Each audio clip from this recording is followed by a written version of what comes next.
ఉచిత పథకాలు దేశాన్ని దివాలా తీస్తూ ఉన్నాయి. ముఖ్యంగా దక్షిణాది రాష్ట్రాల్లో పెడపోకడ నడుస్తూ ఉంది. జయలలిత ముఖ్యమంత్రిగా ఉన్నప్పుడు ప్రారంభమైన ఈ పథకాలు ఇప్పుడు పీక్ చేరాయి. అంటే దీన్ని ఏ ఒక్క పార్టీకో ఏ ఒక్క వ్యక్తికో ఆపాదించే ఉద్దేశం నాకైతే లేదు. ఎందుకంటే ఎన్టీ రామారావు పార్టీ పెట్టినప్పటి నుంచి మొదలైన ఉచిత పథకాలు నేడు పరాకాష్ఠకు చేరాయి. ఎన్టీ రామారావు కిలో 2 రూపాయలకి బియ్యం ఇస్తే ఆ రోజుల్లో బియ్యం ధర కేజీ 5 రూపాయలు ఉండేది. అంటే బియ్యం ధరలో దాదాపుగా ఆయన 40% వసూలు చేశాడు. దాన్ని మనం ఉచిత పథకంగా చెప్పలేం. పక్కా ఇళ్ల నిర్మాణం చేశాడు. చక్కగా అప్పటి వరకు గుడిసెలకే పరిమితమైన కాలనీలన్నీ పక్కా ఇల్లు సిమెంటు స్లాబ్తో నిర్మాణం చేశాడు. కొంత లబ్ధిదారులు పెట్టుకునే విధంగా కొంత ప్రభుత్వం కూడా సాయం చేసింది. ఇంకా తర్వాత పరిణామాలు క్రమంగా మారుతూ వచ్చాయి. ప్రస్తుతం పరిస్థితి ఎలా తయారైంది? పిల్లల్ని స్కూలుకు పంపిస్తే అమ్మఒడి, తల్లికి వందనం. ఒక విద్యార్థికి ప్రభుత్వం ప్రతి సంవత్సరం 98,000 రూపాయలు ఖర్చు చేస్తూ ఉంది. రాష్ట్ర వ్యాప్తంగా మొత్తం ప్రభుత్వ పాఠశాలల్లో 65 లక్షలు, ప్రైవేట్ స్కూల్స్లో 30 లక్షల మంది చదువుకుంటూ ఉన్నారు 1+12 వరకు. అయితే ప్రైవేట్ స్కూల్స్లో ప్రైమరీ లెవెల్లో అయితే 40,000, 50,000, 60,000, విత్ హాస్టల్ అయితే 1,20,000, 1,50,000, 1,75,000, 2 లక్షలు కూడా వసూలు చేస్తూ ఉన్నారు సంవత్సరానికి ఒక విద్యార్థికి. ఇక ప్రభుత్వ స్కూల్స్లో ఫీజులు ఉండవు, నో ఫీజులు ఉండకపోగా ఒక విద్యార్థికి 15,000 ప్రభుత్వం చెల్లించటం, వారికి డ్రెస్సులు, షూలు, టైలు, బ్యాగులు, బెల్టులు, బుక్స్ అవన్నీ ఫ్రీ. ఇక మధ్యాహ్నం భోజనం చక్కగా ప్రతిరోజు ఒక మెను, మధ్యాహ్నం భోజనం ఫ్రీ. భోజనం పెట్టే విషయంలో మాత్రం మంచి కాన్సెప్ట్. తమిళనాడు ప్రారంభించిన దేశవ్యాప్తంగా అది సుప్రీంకోర్టు కూడా అన్ని దేశవ్యాప్తంగా మధ్యాహ్నం స్కూళ్ళల్లో పిల్లలకి భోజనాలు పెట్టండి. ఉదయం హడావిడిగా తల్లిదండ్రులు ఏదో పెడితే పెడుతున్నారు, లేదంటే లేదు. కొంతమంది ఇళ్లలో అయితే అసలు ఏమి ఉండగా పిల్లల్ని స్కూల్కి తోలుతూ ఉన్నారు. కొంతమంది బడి మధ్యలోనే మానేసి పనులకు పోతూ ఉన్నారు. అందువల్ల మధ్యాహ్నం భోజనం పెట్టండి అని ఆదేశాలు జారీ చేసింది సుప్రీంకోర్టు కూడా. మధ్యాహ్నం భోజనానికి అయ్యే ఖర్చు గురించి ఎవరు పెద్దగా పట్టించుకోవాల్సిన అవసరం లేదు. ఇక ఒక ఆంధ్రప్రదేశ్ విషయాన్ని మనం పరిశీలిస్తే ప్రతి సంవత్సరం విద్యారంగానికి 15,000 కోట్ల రూపాయలు ఖర్చు చేస్తూ ఉంది. ఒక్కో విద్యార్థికి దాదాపుగా 1,00,000 రూపాయలు ఖర్చు వ్యయం చేస్తూ ఉంది. ఆ వ్యయం చేస్తే ఓకే. విద్యా వైద్య రంగంలో ప్రభుత్వం ఎంత ఖర్చు పెట్టినా దాన్ని మనం ప్రశ్నించకూడదు. ఎందుకంటే అది అందరికీ చేరుతుంది కాబట్టి. మరలా స్కూల్కి వచ్చిన వాడికి 15,000 ఇవ్వటం ఏంది? ఒక ప్రభుత్వం ఉన్నప్పుడు మేము ఒకరికి ఇస్తామన్నారు, ఇద్దరికి ఇస్తామని చెప్పేసి ఒకరికి ఇచ్చారు, అంతటితో క్లోజ్ అయిపోయింది ఆ దుకాణం. మరలా ఇంకో ప్రభుత్వం అధికారంలోకి రావడానికి మేము అధికారంలోకి వస్తే ఎంతమంది పిల్లలు ఉంటే అంతమంది. అంటే ఆ ఇంట్లో 10 మందిని కనుక వాడికి అన్నాడు అనుకో, 10 మందికి 1,50,000 సంవత్సరానికి. ఈ విధంగా ఉచిత పథకాలు, ఇలాంటి ఉచిత పథకాలు సంపన్న దేశాల్లో కూడా లేవు. అంటే ప్రభుత్వానికి బాగా ఆదాయం ఉంది, డబ్బు ఏం చేయాలో అర్థం కాని అంత సంపద ఉన్న దేశాల్లో కూడా ఇలాంటి ఉచిత పథకాలు లేవు. ప్రపంచంలోనే అగ్రరాజ్యం, పెద్దన్న పాత్ర పోషిస్తున్న అమెరికాను మనం పరిశీలిస్తే అమెరికాలో 10+2 వరకు 95% విద్యార్థులకి ఉచితంగా విద్య అందిస్తారు. ఇంటర్మీడియట్ తర్వాత మాత్రం ఎవరికి వారే ఖర్చులు పెట్టుకోవాల్సి ఉంటుంది. ప్రైవేట్ యూనివర్సిటీలు అన్నీ ఉంటాయి. వైద్యానికి సంబంధించి ప్రతి వ్యక్తికి మస్ట్గా ఇన్సూరెన్స్ ఉండాల్సిందే. అంటే విద్యా వైద్యానికి ఆ ప్రభుత్వం, అమెరికా ప్రభుత్వం ప్రాధాన్యత ఇచ్చింది. ఇంకంతే. ఇక బడికి వస్తే 15,000, బడి మానేస్తే 15,000, మధ్యాహ్నం భోజనాలు, ఉచితంగా బుక్స్, ఈ కార్యక్రమాలు ఉండవు. వీటికి తోడు బస్సులో మహిళలకు ఫ్రీ. ఈ ఎన్నికల్లో మహిళలకు ఫ్రీ ఇచ్చారు. వచ్చే ఎన్నికల్లో ఇంకో పార్టీ వాడు ఏం చేస్తాడు, పురుషులు ఏం పాపం చేశారు, నెక్స్ట్ నేను గెలిస్తే పురుషులకు కూడా ఆ బస్సులో ఫ్రీ అని చెప్తాడు వాడు. ఇంకా బస్సులో టికెట్ కొట్టే పరిస్థితి ఉండదు, 0 టికెట్ కొట్టుకుంటున్నారు. ఆర్టీసీ ఇప్పటికే సర్వనాశనమై డొక్కు బస్సులు ఎప్పుడు ఎక్కడ టైర్ ఊడిపోద్దో తెలియని పరిస్థితి. అలాంటి ఆర్టీసీని సగం నరికారు, ఉచితంగా మహిళలకి బస్సు ప్రయాణం అని చెప్పేసి. సహజంగా మహిళలు మాకు బస్సులో టికెట్ ఉండదు, ఎక్కడికైనా దర్శనానికి వెళ్ళొచ్చు, చర్చికి వెళ్ళొచ్చనో ఇంకో చోటికి వెళ్ళొచ్చనో ఓట్లు వేస్తారని మహిళలకి గాలం వేశారు. ఆర్టీసీ పోయింది. వచ్చే ఎన్నికల్లో పురుషులకు కూడా ఇక ఫ్రీ, రాసి పెట్టుకోండి. ఒక పార్టీ ఒకరికి ఇస్తే ఇంకో పార్టీ ఇంకొకరికి ఇస్తుంది. ఇంకా అంతటితో ఆగల 3 గ్యాస్ సిలిండర్లు. సహజంగా చిన్న చిన్న ఫ్యామిలీలకి ప్రతి సంవత్సరం ఒక 6 గ్యాస్ సిలిండర్లు అవుతాయి. ప్రభుత్వం 3 గ్యాస్ సిలిండర్లు మేము ఫ్రీగా ఇస్తామని చెప్తా ఉన్నారు. Gas free. ఇక ఎలాగో రేషన్ ఫ్రీగా ఎప్పుడు కిరణ్ కుమార్ రెడ్డి సమయం నుంచే మొదలైపోయింది. ప్రభుత్వం 1 కేజీ బియ్యానికి 46 రూపాయలు ఖర్చు చేస్తా ఉన్నాయి కేంద్ర రాష్ట్ర ప్రభుత్వాలు. కేంద్ర ప్రభుత్వం ఏటా 2 లక్షల కోట్ల రూపాయలు ఆహార ధాన్యాల సబ్సిడీకి ఖర్చు చేస్తూ ఉంది. దానికి అదనంగా రాష్ట్ర ప్రభుత్వాలు మరో 2 లక్షల కోట్లు.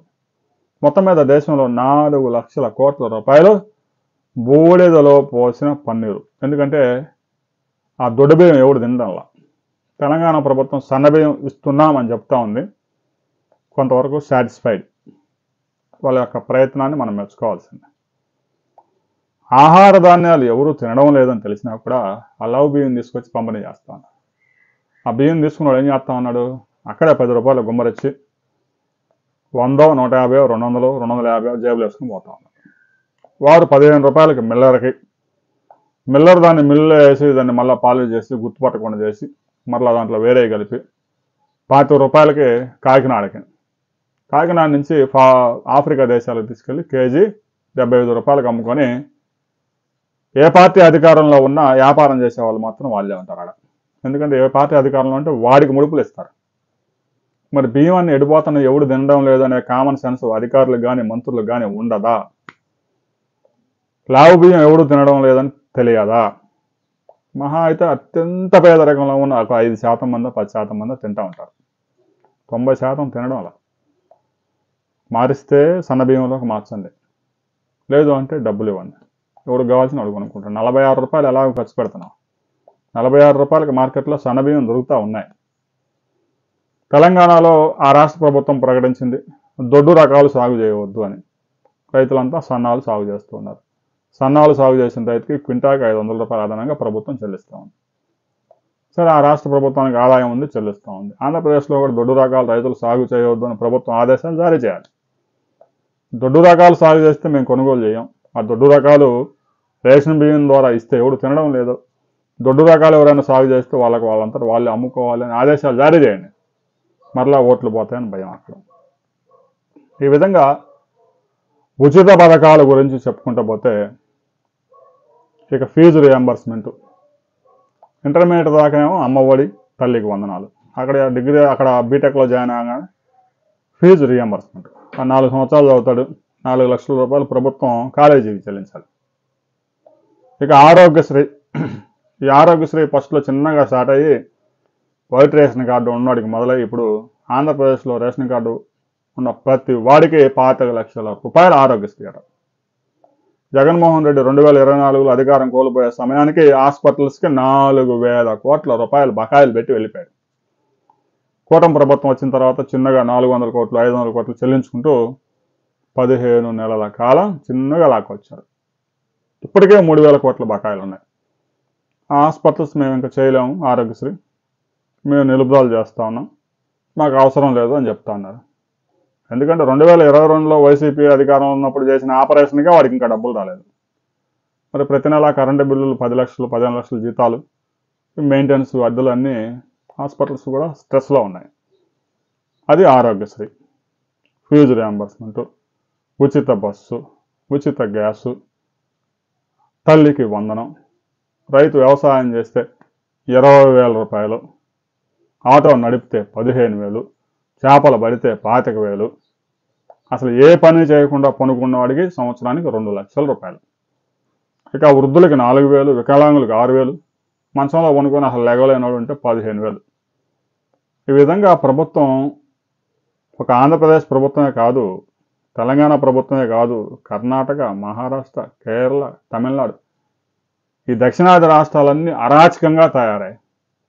ఉత్తరప్రదేశ్లో ఈ జాడ్యం ఇంకా లేదు, భవిష్యత్తులో వస్తుందని చూడాలి. ఉత్తరప్రదేశ్లో ఇన్ని ఉచిత పథకాలు లేవు. ఉత్తరప్రదేశ్ ప్రభుత్వం 76,000 కోట్ల మిగుల్లో ఉంది, సర్ప్లస్లో ఉంది. ప్రభుత్వానికి వచ్చే ఆదాయం కన్నా కూడా ఖర్చు 76,000 కోట్లు తక్కువ ఉంది. ఒరిస్సాలో 25,000 కోట్లు సర్ప్లస్లో ఉంది ఒరిస్సా. అయినా కూడా ఇలాంటి ఉచిత పథకాలు దేశంలో ఎక్కడా లేవు. దక్షిణాది రాష్ట్రాలన్నింటిని సంకనాకిచ్చారు. ఉచిత పథకాల పేరుతో అన్ని రంగాల మీద ఎఫెక్ట్ పడింది. పని చేసేవాడు దొరకడం లేదు. రోజుకి 1,000 రూపాయలు ఇచ్చినా కూడా కూలీ పని చేయడానికి ఎవరు రావట్లేదు. అన్ని ఉచిత పథకాలే. పని చేయడంలో ఏసీలు పెట్టుకొని చక్కగా పనుకుంటున్నారు. సరే, కూలీగానే ఉండాలని మనం ఎందుకు కోరుకోవాలి? కూలీ చక్కగా వాడు చదువుకొని ఐఏఎస్ అధికారి అయితే మంచిది. అసలు ఏ పని చేయడంలా కూలి పనికి పోవడం లేదు. అలాగంటే చదువు ఉందా అంటే చదువు ఉండదు. ఆ విధంగా ప్రభుత్వాలు మేపుతా ఉన్నాయి.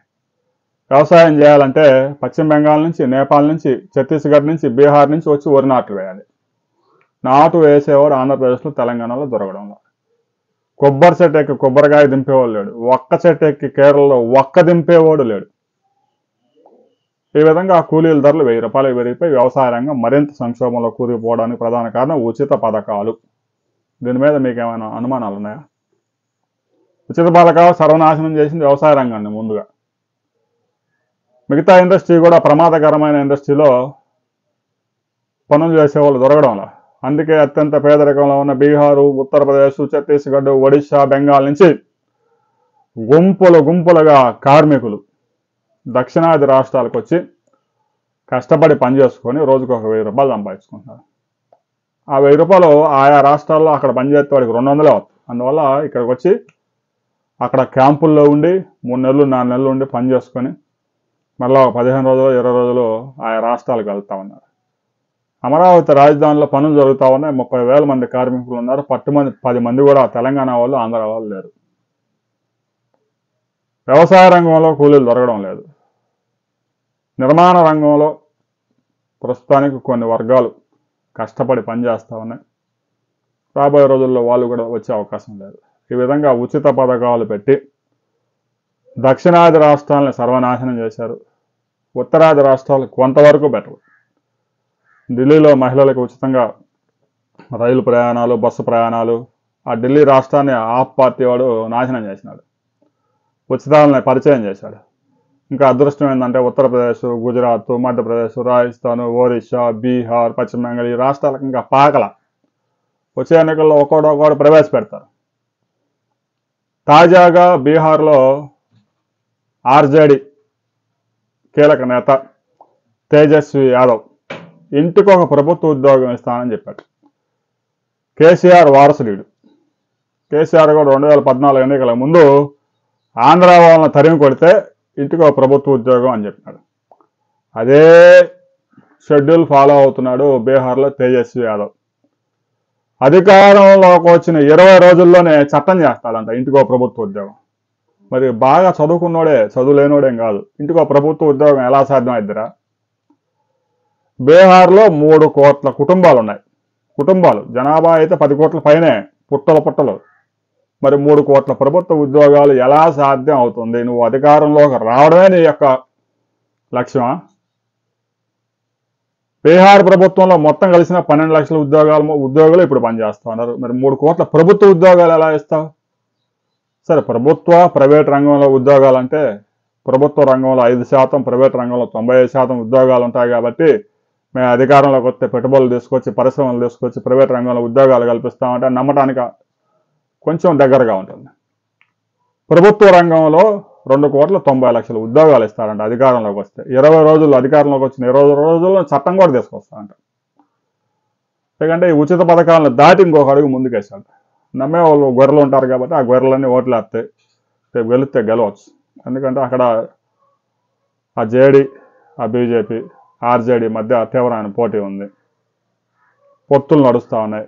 కాంగ్రెస్ పార్టీ ఎలాగో అక్కడ పెద్దగా ప్రభావం చూపరు కాబట్టి ఇక పీకే కూడా మీరే చదువు లేని వాళ్ళే ప్రధానమంత్రులు ముఖ్యమంత్రులు అవుతా ఉన్నారు, నేను వ్యూహకర్తనే, నేను కూడా బీహార్ నుంచి ప్రారంభించి ఢిల్లీ కోటలో ఏదో ఒక రోజు ప్రధానమంత్రిని అవుతానని చెప్పేసి వాడు కూడా బయలుదేరినాడు. వాడి రాజకీయ భవిష్యత్తు కూడా రేపు ఎన్నికల ఫలితాల్లో వచ్చే నెలలో తేలిపోద్ది నవంబర్లో. ఇంకా తర్వాత వాడు దుకాణం మూసేసుకొని వ్యూహకర్తగా వాడికి వీడికి గంటకి 5.5 కోట్లు పారితోషికం తీసుకుంటూ దేశం అంతా సర్వనాశనం చేస్తాడు. ఉచిత పథకాల పేరుతో ఉచితాలు ఇస్తూ మధ్య తరగతి మొత్తాన్ని దోచుకొని కొన్ని వర్గాలని మేపి కనీసం రోడ్లు వేయరు, గోతులు రోడ్డు మీద వెళ్ళాలి అంటే పగలైతే ఏదో ఒక విధంగా వెళ్ళొచ్చు, కానీ చీకటి పడిన తర్వాత అయితే ఇంకా గ్యారెంటీ ఉండదు ఇంటికి వస్తారని. సర్వనాశనం రోడ్లు. ఇక జాతీయ రహదారులు ఉంటాయంటే 50 కిలోమీటర్లకు ఒక గేటు, టోల్ గేటు. దేశంలో ఎవడన్నా 400 కిలోమీటర్లు వెళ్ళాలి అంటే 14 సార్లు టోల్ గేట్లు దాటుకొని అక్కడ ఫీజులు చెల్లించుకుంటూ పోవాలి. సరిహద్దులు దాటినట్టే ఉంటుంది వ్యవహారం చూస్తే. జాతీయ రహదారులు కొంతవరకు మెరుగుపడ్డాయి. ఇక రాష్ట్ర రహదారులు సర్వనాశనం. ఎందుకంటే ఉచిత పథకాల పేరుతో డబ్బులన్నీ అటే పోతా ఉన్నాయి. 10,000 కోట్లు తల్లికి వందనం ఇచ్చారు. 1000 కోట్ల రూపాయలు మాత్రమే 24,000 కిలోమీటర్ల రోడ్లు బొక్కలు పూడ్చడానికి, ఏది వర్షాకాలంలో పడ్డ గోతులు పూడ్చడానికి 1000 కోట్లు. ఒక హైదరాబాద్ నగరంలోనే 1,00,000 గోతులు పడ్డాయంట వర్షాలకి. ఆ గోతులన్నీ పూడ్చడానికి ప్రభుత్వం దగ్గర డబ్బులు లేవు. హైదరాబాద్ నగరం అంటే దూరంగా ఉండి చూసేవాడికి బాగానే ఉంటుంది, కానీ అక్కడ జీవితం నరకంగా మారింది. రోడ్లు చూస్తేనే దరిద్రం. వర్షం పడితేనేమో వర్షం నీరు రోడ్ల మీద నుంచి కాలువల్లో పోవడానికి కాలువలన్నీ కబ్జా చేశారు. ఉపాధి ఏమో హైదరాబాద్లో ఉంది, మరి ఉద్యోగం చేయాలా, కుటుంబాన్ని పోషించుకోవాలి. ఈ విధంగా చదువు తక్కువ ఉన్న వాళ్ళంతా రాజకీయాల్లోకి వచ్చి ఉచిత పథకాల పేరుతో రాష్ట్రాలని సర్వనాశనం చేశారు. చదువుకున్నాడు, ఉన్నత విద్యలు చదివినాడు, ఐఐటీలు ఐఐఎం చదివినాడు, ఒక్కడు కూడా రాజకీయాల్లో వెళ్ళాడు. ఆ గోవాల మాజీ ముఖ్యమంత్రి ఆ పాలేకర్ ఆవిడ ఒకడు తప్ప.